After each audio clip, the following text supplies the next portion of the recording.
কওমে লুতের স্বভাব ছিল তারা নারীদের চাইতে পুরুষদের প্রতি আকৃষ্ট বেশি ছিল।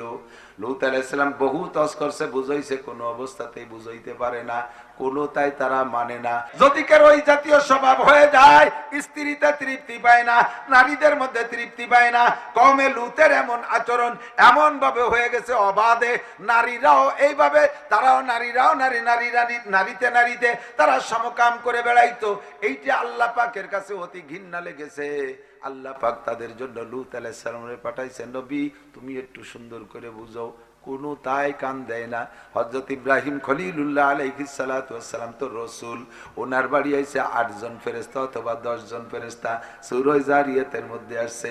এই 10 জন ইব্রাহিম আলাইহিস সালামের বাড়ি কিছুক্ষণ অবস্থানের পরে ইব্রাহিম আলাইহিস সালাম বলতেছেন, কি ব্যাপার, কি জন্য আসছেন?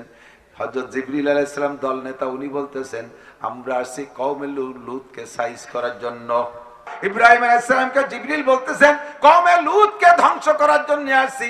ইব্রাহিম আলাইহিস সালাম বললেন, আরে ওই কওমে তো আমার ভাগ্নে নবী লুত আলাইহিস সালাম, সে যাবে কোন জায়গায়? কয় সেটা আমাদের ব্যবস্থা আছে, আল্লাহ পাক শিখাই দিয়েছে। হযরত ইব্রাহিম আলাইহিস সালামের কাছ থেকে অনুমতি নিয়ে জিবরিল এই ফেরেশতাদেরকে নিয়ে চলে গেছে। জিবরাইল আর মিকাইল মাত্র 2 জন গেছে। ওই বাড়ি যখন 2 জন হ্যান্ডসাম যুবক, একেবারে আমরুদ যুবক, এই এদিক তাকান, ছেলেদের বয়স যখন 14, 15, 16 হয়, দাড়ি মোজ গজানোর আগে যদি চেহারা ভালো হয়, নারীদের চাইতে তাদের মধ্যে আকর্ষণীয় একটা ভাব আসে নারীদের চাইতে। জিবরাইল আর মিকাইল যেহেতু কওমে লুতের এই জাতীয় ছেলেদের প্রতি আকর্ষণ, ওনরা 2 জন সুদর্শন যুবক সাইজিয়া লুত আলাইহিস সালামের বাড়ি যে বলতেছেন, আসসালামু আলাইকুম আপিল বাইতে লুত আলাইহিস সালাম বাড়ি আছেন নাকি?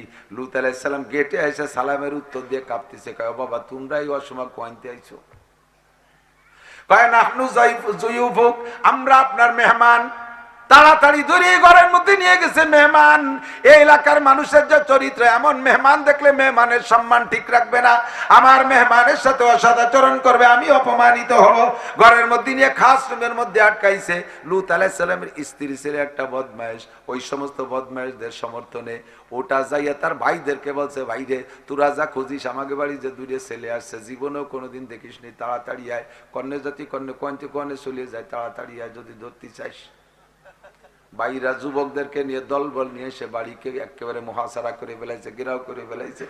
লুত আলাইহিস সালামকে ডেকে বলে, লুত তোমার বাড়ি 2 জন যুবক আসছে, আমাদের হাতে সুপর্দ করো, নইলে আমরা অপহরণ করব, আমরা ছিনতাই করে নিয়ে যাব। লুত আলাইহিস সালাম বিনয়ের সাথে কান্নাকাটি করে তাদের কাছে ক্ষমা চাইতেছে, কোনোভাবে ক্ষমা করছে না।